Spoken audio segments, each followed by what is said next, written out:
O tema que nós adotamos durante este ano foi Por Causa do Amor. E nós estamos numa série de mensagens denominada Cartas de Amor, que está baseada nas 3 cartas que João escreveu. E hoje nós encerraremos a primeira carta, vendo, como já vimos pela manhã com o pastor Eduardo, do capítulo 5. Primeira carta de João, capítulo 5. Nós vimos que essa carta, ela enfatiza o amor como essência para o relacionamento com Deus, com o próximo e para a obediência a Deus, a sua palavra.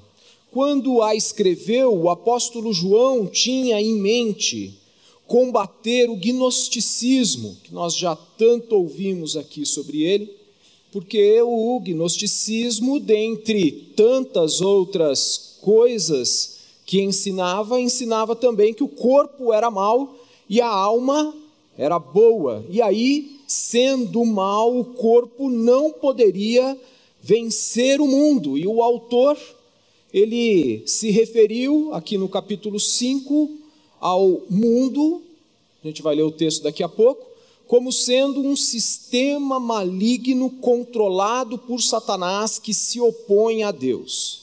Então, segundo os gnósticos, o corpo era mau e não podia vencer a sua natureza humana e a influência de um sistema maligno. A influência de um sistema maligno.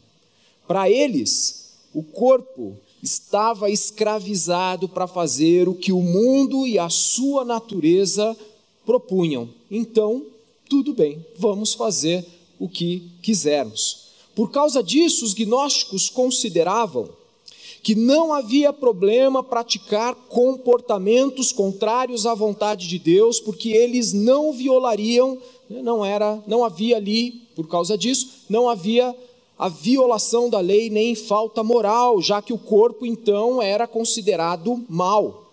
O sujeito estava escravo e na prisão dessa influência, deste mundo e dos próprios desejos naturais e egoístas também.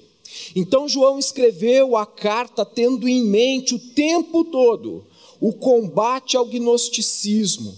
O seu argumento apresenta na carta 3 evidências, 3 validações ou 3 provas de um nascido de Deus que contrastam com as ideias do gnosticismo. E essas 3 validações, evidências ou provas são a obediência, o amor e a fé. E aí, olha que interessante como ele coloca isso, né? A gente percebe isso na carta. No capítulo 2, ele fala sobre obediência dos versos 3 a 6, amor 7 a 11 e fé 18 a 27. No capítulo 3, ele fala, obediência 3 a 6, eu pulei, né? Amor, ele fala 7 a 11 e fé 18 a 27. Eu pulei, falei e passou aqui. No capítulo 3, ele fala no verso 10 sobre obediência e de 11 a 18 sobre amor. No capítulo 4 ele fala sobre fé e amor, e no capítulo 5 ele fala sobre crer, sobre fé, no capítulo 4, 5, amor, no capítulo 1, 2 e 3, e obediência, desculpa, eu estou invertendo aqui capítulo, versículo, né? Deixa eu repetir aqui, capítulo 5 fala sobre fé, no versículo 1, 4 e 5, amor, versos 1, 2 e 3, e obediência, ele fala nos versos 2 e 3. Então a tese de João afirma que a obediência, o amor e a fé caminham juntos e são evidências de uma pessoa que é nascida de Deus. Então, se o gnóstico afirmava que era nascido de Deus, mas não obedecia nem amava o próximo, ele estava vivendo uma mentira. E o ensino do gnosticismo não era verdade. João enfatizou que, por causa do amor, todo aquele que tem fé, ama e obedece, é nascido de Deus e tem liberdade para vencer o mundo. Veja o que diz o texto da primeira carta de João, capítulo 5, versos de 1 a 5. Se estiver com a sua Bíblia e quiser abri-la, ou acompanhe na tela. Todo aquele que crê que Jesus é o Cristo é nascido de Deus, e todo aquele que ama o Pai, ama também ao que dele foi gerado. Assim sabemos que amamos os filhos de Deus, amando a Deus e obedecendo aos seus mandamentos, porque nisto consiste o amor a Deus, obedecer aos seus mandamentos, e os seus mandamentos não são pesados. O que é nascido de Deus vence o mundo, e esta é a vitória que vence o mundo, a nossa fé. Quem é que vence o mundo? Somente aquele que crê que Jesus é o Filho de Deus. Eu repito, por causa do amor, todo aquele que tem fé, ama e obedece, é nascido de Deus e tem liberdade para vencer o mundo. O título desta mensagem, então, é Uma Carta de Liberdade, porque no final, eu espero que você adote para a sua vida uma atitude interna que lhe ajudará a ser livre para vencer o mundo. Então, eu quero destacar aqui o verso 4. O verso 4 afirma o seguinte: o que é nascido de Deus vence o mundo. E eu pergunto, quem é esse? Quem é nascido de Deus? O nascido de Deus é todo aquele que decide tornar Deus o seu Senhor.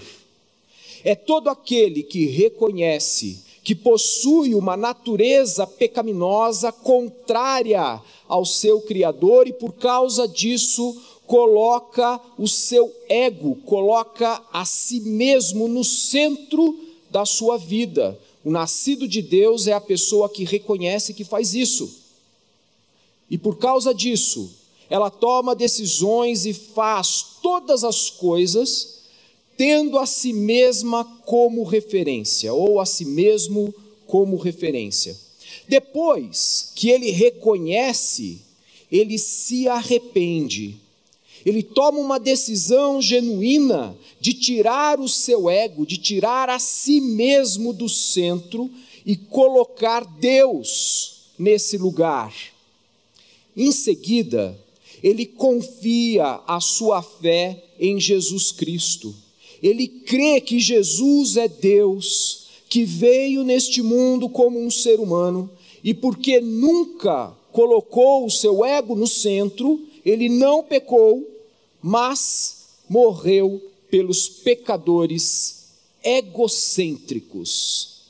E para concluir, o nascido de Deus entrega a sua existência na mão do seu Criador, submetendo-se aos princípios, valores e vontade de Deus, porque não é mais o seu ego que está no centro, mas Deus. Esse é o nascido de Deus. Por causa do amor, todo aquele que tem fé, que ama e obedece, é nascido de Deus e tem liberdade para vencer o mundo. Por causa do amor, o nascido de Deus vence o mundo, porque é salvo e liberto por Deus.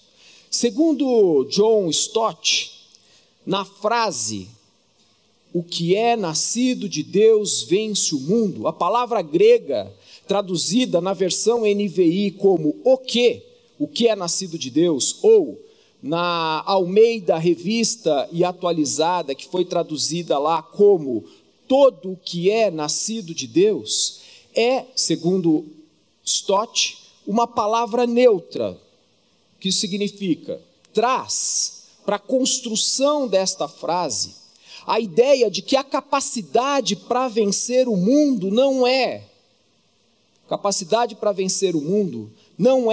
da pessoa, nascida de Deus, mas do Deus que faz o nascimento dessa pessoa.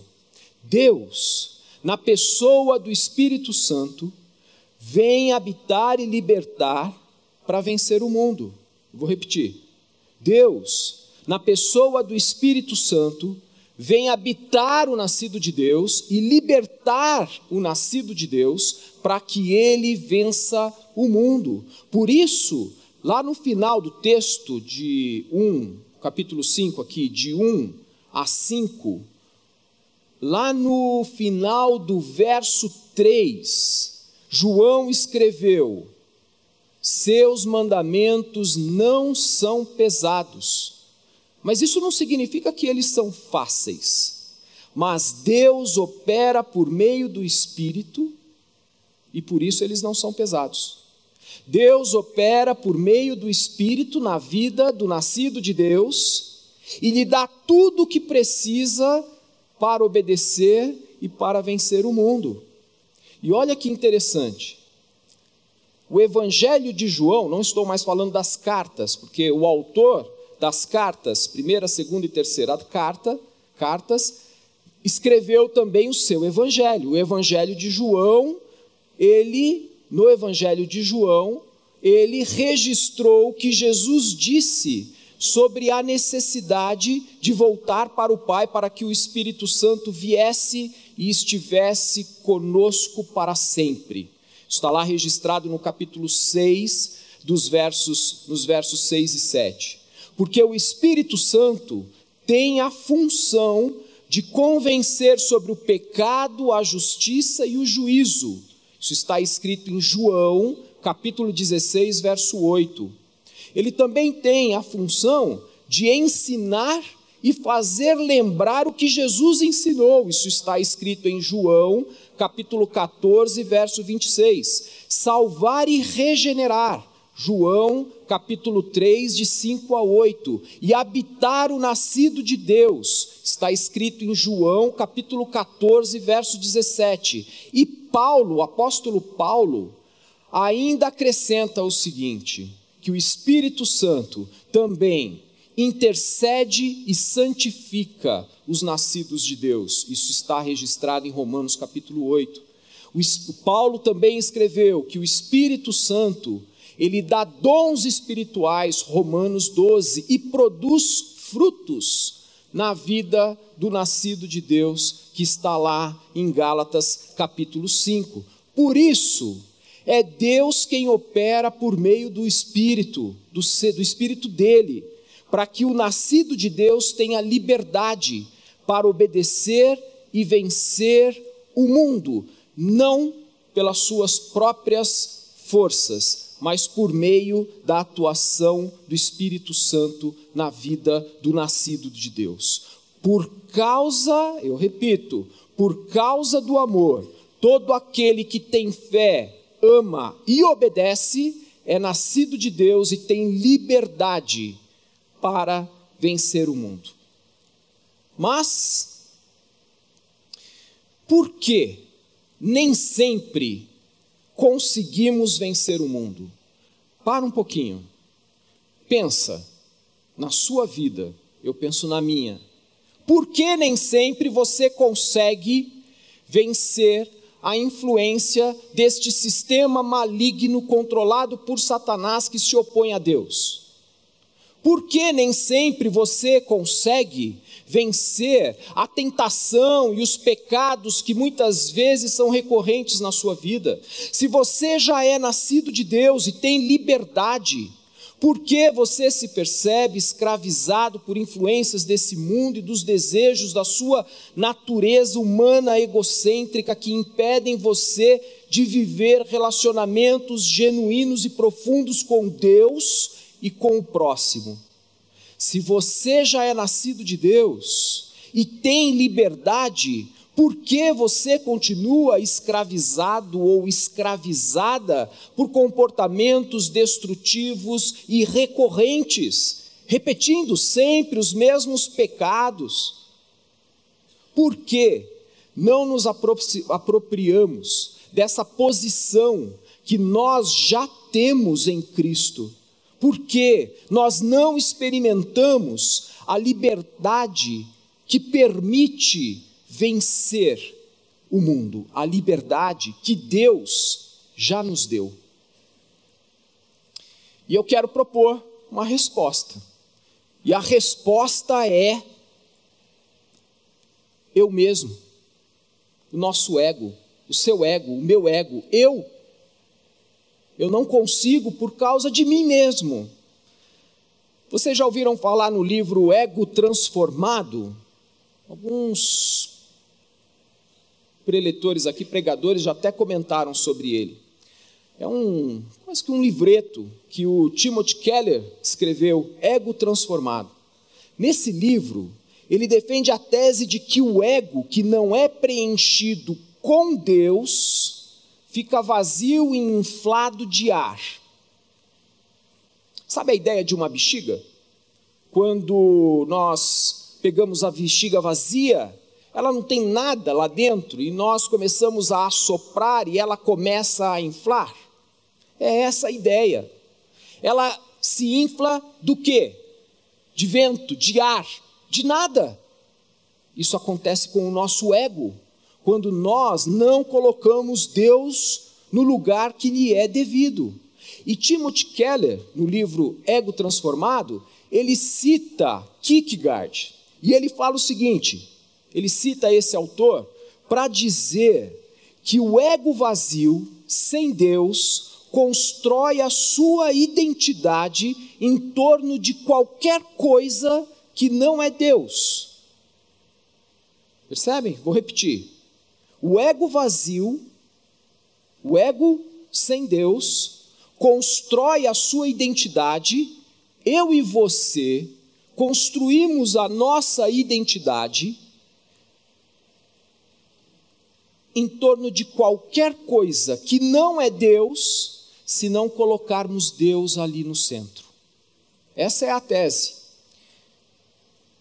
Então, nós procuramos preencher esse vazio com qualquer outra coisa, que nunca vai poder completá-lo, nunca vai poder satisfazê-lo. Por isso é que o nosso ego dói, por isso é que a gente sente dor. Sabe quando a gente fala assim, eu sinto uma dor aqui dentro? Por isso que o nosso ego dói. Os nossos sentimentos não doem, sentimento não dói, o que dói é o nosso eu, é o nosso ego, se angustia, fica ansioso, fica vazio, fica atarefado para tentar preencher a agenda do outro, para o outro nos aceitar e quem sabe assim nos sentiremos satisfeitos. Por isso é que o nosso ego dói, fica angustiado, e aí o que ele faz? Porque quem é que gosta de sentir dor? Quem é que gosta de sentir dor na alma? Você já sentiu angústia? Provavelmente sim, provavelmente você já deve ter sentido, é horrível, ninguém quer, e como nós não queremos sofrer, o que fazemos? Tentamos resolver, assumir o controle e tentar resolver o problema, assumimos o lugar de Deus, e isso nos leva ao egocentrismo, porque quando assumimos o centro do nosso ego, quando assumimos o lugar de Deus, fazemos as coisas baseados nos nossos próprios interesses. Olha só o que diz, uma definição de egocentrismo. É o conjunto de atitudes e comportamentos que tem como referência os próprios interesses. É a disposição do coração para fazer escolhas que tem o ego, tem a si mesmo, tem o eu como referência. Percebe? O egocentrismo é a disposição do coração para fazer escolhas que tem o ego como referência. E qual é o lema do egocentrismo? É mais de mim, mais de mim, mais de mim. Se eu não coloco Deus no lugar, eu vivo assim, mais de mim, mais de mim, mais de mim. E qual é a consequência? É a disposição do coração que escraviza o indivíduo e o coloca na prisão do eu. Numa prisão, você fica aprisionado para tentar resolver este vazio que é, né, esse ego que é inflado com nada, em torno de qualquer coisa que não é Deus, e ficamos aprisionados, impedidos de experimentar a liberdade que vence o mundo. Para o nascido de Deus vencer o mundo, ele precisa vencer o egocentrismo. Ele precisa se libertar da prisão do eu. Ele precisa sair deste lugar, mais de mim, mais de mim, mais de mim, e se colocar num outro lugar. É isso que ele precisa, se libertar da prisão do eu. E para resolver o problema, nós podemos adotar uma atitude interna que nos ajude, que pode nos ajudar a sermos livres da prisão do eu para vencer o mundo. Por isso, o meu propósito hoje é incentivar você a praticar essa atitude interna, que é a abnegação para vencer o mundo. Sabe o que é abnegação? É uma ação que é caracterizada pelo desprendimento e altruísmo, em que a superação das tendências egoísticas da personalidade é conquistada em benefício de uma pessoa, uma causa ou um princípio.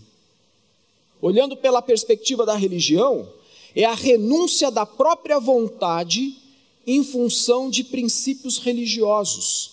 Olhando pela perspectiva da ética, é o sacrifício voluntário dos próprios desejos, da própria vontade ou das tendências humanas naturais em nome de qualquer imperativo ético. Isso é abnegação. Se eu quero vencer o mundo, se eu quero experimentar Deus e permitir que o Espírito Santo assuma o controle da minha vida, eu preciso sair desse lugar, do mais de mim, e eu preciso deixar Deus entrar, para que Ele assuma o comando e Ele assuma o controle. Faz algum tempo que eu venho pensando nesta mensagem. A gente fica sabendo com bastante antecedência quando a gente vai pregar, e eu venho remoendo, não só este trecho, mas o capítulo 5, as cartas de João, com certeza não só eu, todos os outros pastores também, mas eu venho remoendo e refletindo sobre esta mensagem, e foi inevitável olhar para a minha própria vida. Se o nascido de Deus vence o mundo, eu comecei a me questionar, por que eu me vejo tantas vezes fazendo coisas que eu não deveria fazer? Por que eu respondo de forma hostil às pessoas que me deixam irritado? Ou por que eu não trato bem as pessoas que eu não gosto? Pior ainda, por que tem gente que eu não gosto? Por que eu às vezes trato mal as pessoas que eu amo? Por que eu discuto com o motoqueiro porque ele buzinou e me xingou quando eu dei a seta só para mudar de faixa? Por que eu fico com raiva, eu me pego com raiva e com vontade de discutir e brigar, quando outra pessoa que chegou depois de mim passa na minha frente e estaciona na vaga que eu estava esperando? Eu comecei a me perguntar essas coisas, olhando para a minha própria vida. E a resposta é, porque eu sou cheio de mim mesmo. Essa é a resposta. Eu quero me defender. Eu quero defender os meus direitos. Eu quero defender o que é meu. Eu quero defender os meus interesses. Eu quero defender o meu espaço. Eu quero defender o meu orgulho. E por causa disso, eu fico assim, vivendo desse jeito. Mais de mim, mais de mim, mais de mim, mais de mim, mais de mim, mais de mim. Eu ando na rua, é mais de mim. Eu ando no carro, né? Estou dirigindo, mais de mim. Que absurdo, né? O cara me fechou. Estou fazendo retorno lá no 23, o cara veio pela esquerda e cortou todo mundo, principalmente eu. Não é assim? Mais de mim, mais de mim, mais de mim. Por isso que muitas vezes eu me vejo enredado em atitudes e comportamentos recorrentes que tanto atrapalham a minha vida e eu não venço o mundo. Eu não venço esses pecados recorrentes. Eu não experimento a liberdade que Deus já me deu, que Cristo já conquistou, quando Ele morreu e ressuscitou. Eu não estou dizendo para você que você não pode lutar pelos seus direitos. Não é isso que eu estou falando. Nem reivindicar justiça. Não é isso que eu estou falando. Mas a questão é que nós extrapolamos esse ponto e nós travamos batalhas com os outros e buscamos satisfazer desejos e interesses pessoais que não têm importância, que são pecaminosos, para atender os nossos anseios egoístas e pecaminosos, para tentar preencher esse vazio do nosso ego, quando nós não colocamos Deus no lugar correto.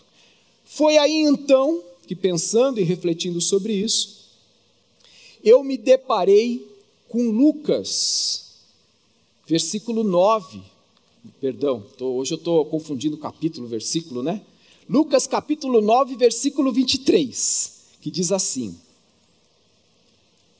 Jesus dizia para todo mundo: se alguém quiser me acompanhar, se alguém quiser me seguir, se alguém quiser ser meu discípulo, negue-se a si mesmo, tome diariamente a sua cruz e vem comigo, e me siga. Seja um nascido de Deus. Viva a fé, o amor, a obediência, porque você já tem à sua disposição a liberdade que precisa para vencer o mundo. Imediatamente me ocorreu isso: se eu quiser vencer o mundo, ser liberto da prisão do eu preciso negar a mim mesmo, praticar a abnegação. E aí, há 15 dias, eu comecei um exercício simples, de falar mentalmente, constantemente para mim, né? Menos de mim. E foi muito interessante. E eu comecei a andar na rua e pensar, falando assim: menos de mim, menos de mim. Estou conversando com alguém, menos de mim. Estou na fila do restaurante, menos de mim. Estou dirigindo, passa o motoqueiro na minha frente, menos de mim, menos de mim, menos de mim. É quando tem que fazer mais força. Menos de mim. Certo? E comecei a fazer esse exercício e foi muito legal, foi muito interessante. Eu estou no trânsito, menos de mim. Conversando com alguém, menos de mim. Alguém me pediu algo para eu fazer que eu não queria, menos de mim. Na fila do estacionamento ou do restaurante, menos de mim. Até que, na última quarta-feira, eu tinha um compromisso num lugar longe aí. E aí então decidi ir de metrô, não por causa do menos de mim, mas porque eu achei que seria mais fácil ir de metrô, certo? Eu precisava chegar no horário, eu tinha um horário ali para chegar, e aí eu me apressei, acelerando o meu passo. Cheguei na plataforma do metrô e fiquei tranquilo, porque a plataforma estava vazia, estava praticamente vazia, tinha pouquíssimas pessoas, exceto por uma senhora, que havia chegado antes de mim e já estava posicionada na frente da porta, sabe? Ela estava posicionada já para o próximo embarque. Não sei quantos andam de metrô aqui, né? Mas na frente da porta onde o vagão para, tem uma faixa pintada no chão e ela estava em cima da faixa, na frente da porta, certo? Essa faixa pintada no chão indica exatamente onde o vagão vai parar, né? E vai abrir a porta ali do vagão. Apesar de não ter nenhuma sinalização, a regra, ou a regra social, e até a orientação, muitas vezes, do próprio metrô, é você se posicionar, né?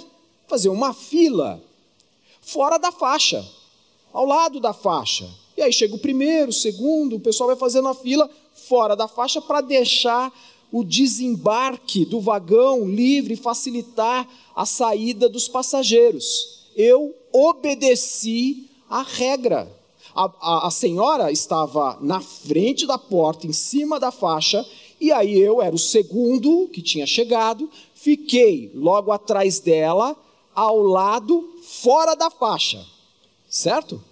Muito bem. Obedeci à regra e fiquei lá, fora da faixa, no lugar certo, onde as pessoas deveriam ficar. E aí outras pessoas começaram a chegar, e eu pensava que elas iam fazer a fila atrás de mim, mas qual foi a minha surpresa?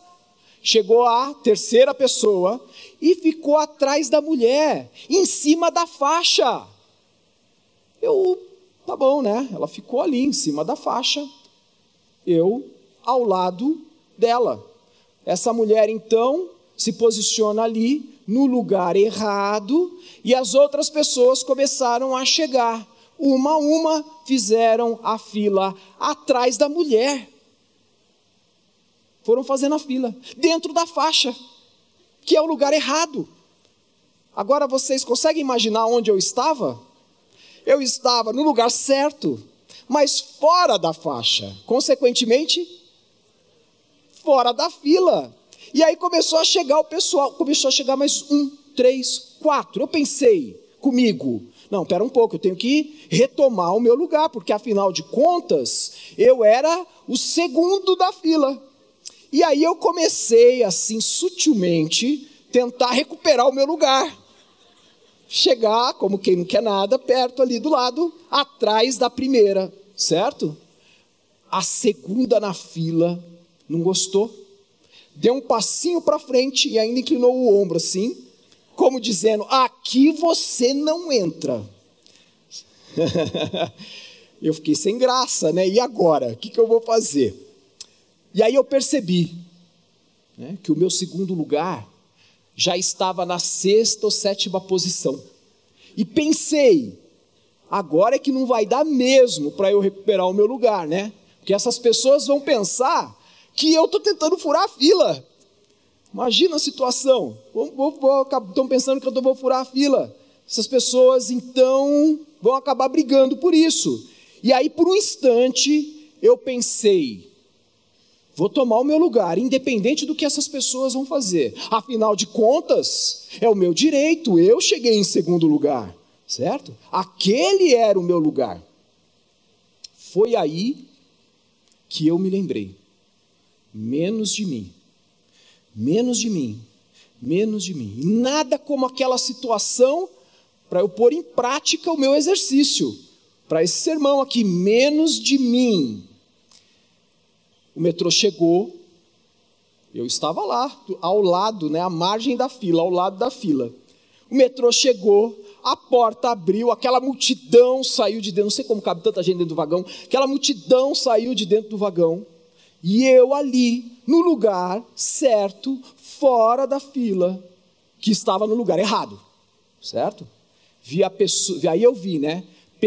Eu ali, e pessoa por pessoa passando por mim, e entrando no vagão, né? Um de cada vez, e eu repetia para mim mesmo assim mentalmente, menos de mim, menos de mim, menos de mim, menos de mim, calma, menos.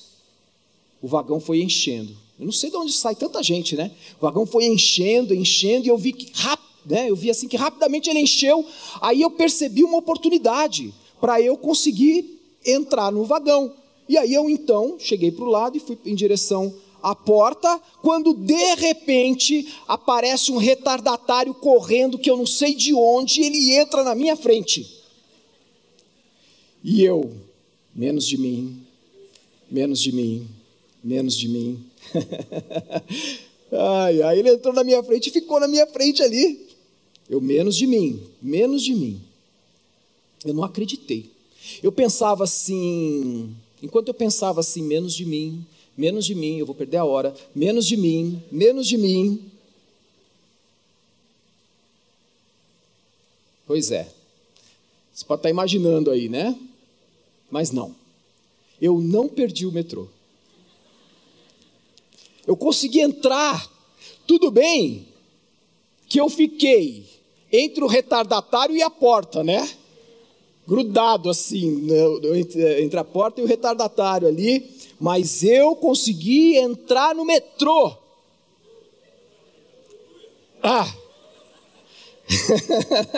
E aí eu segui a minha viagem, certo? Segui a minha viagem, fui lá para o meu destino, eu ia até a estação Parada Inglesa, né? Bem, vejam que essa foi para mim uma breve e simples experiência de abnegação, certo?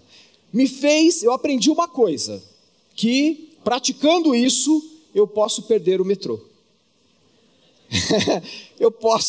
Sendo abnegado, eu posso perder o meu lugar.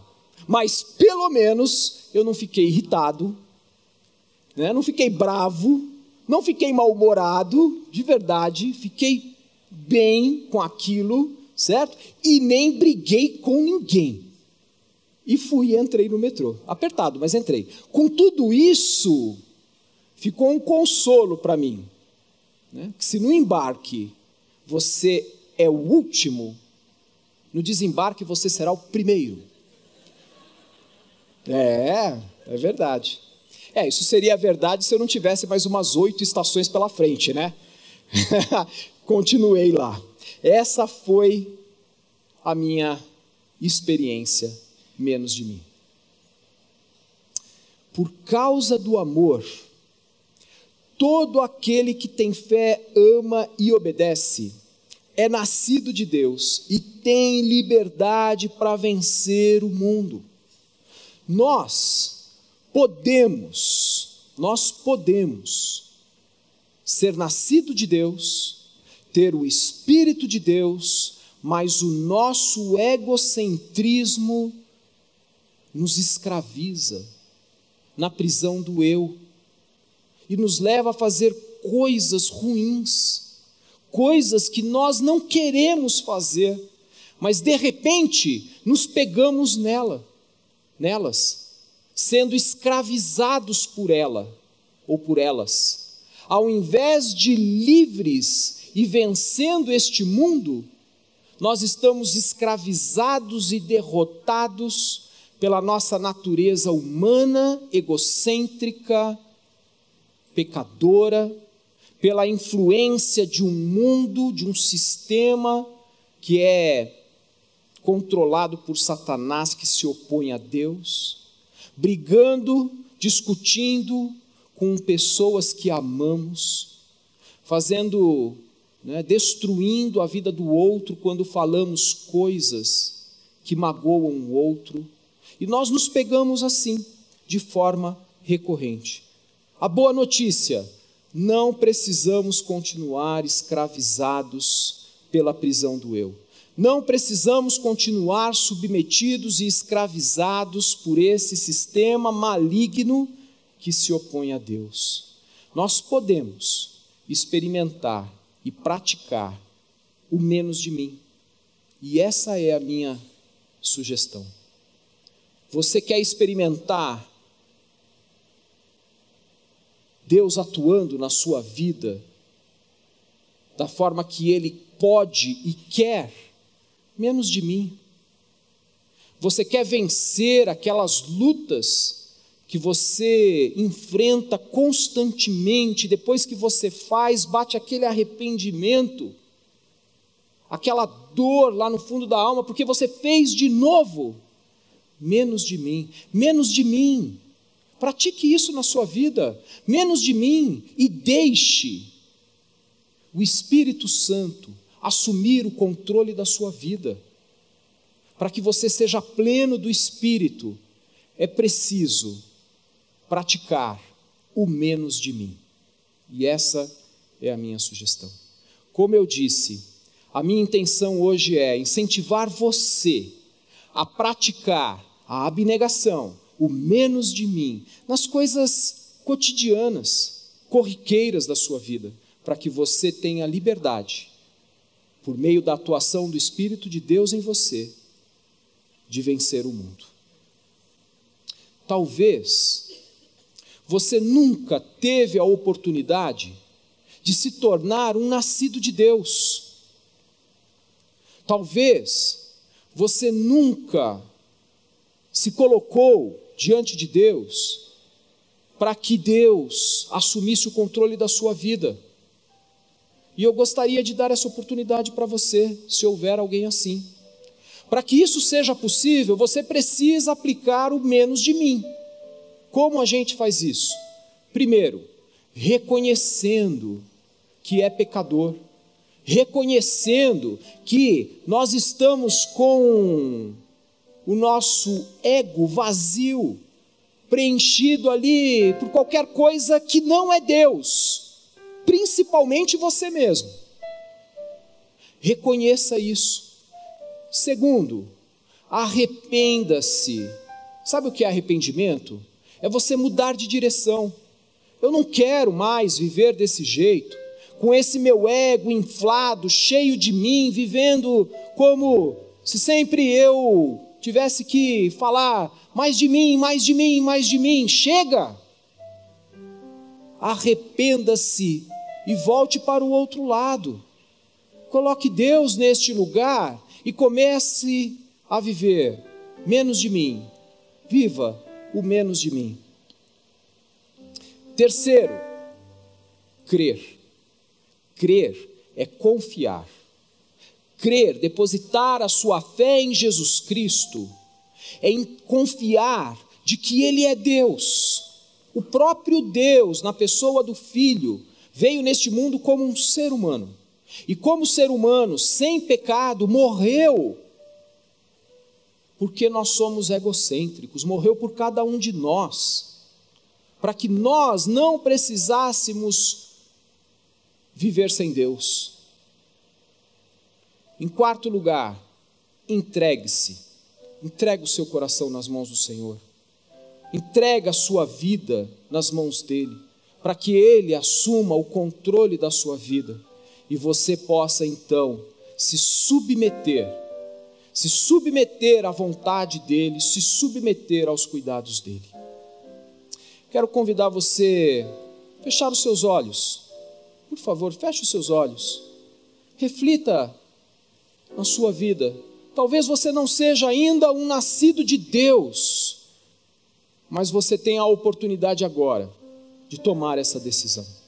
Se você reconhece que Deus não está no centro da sua vida, se você se arrepende, crê em Jesus e quer entregar o seu coração para Jesus agora, submetendo-se a Ele, faça um sinal para mim.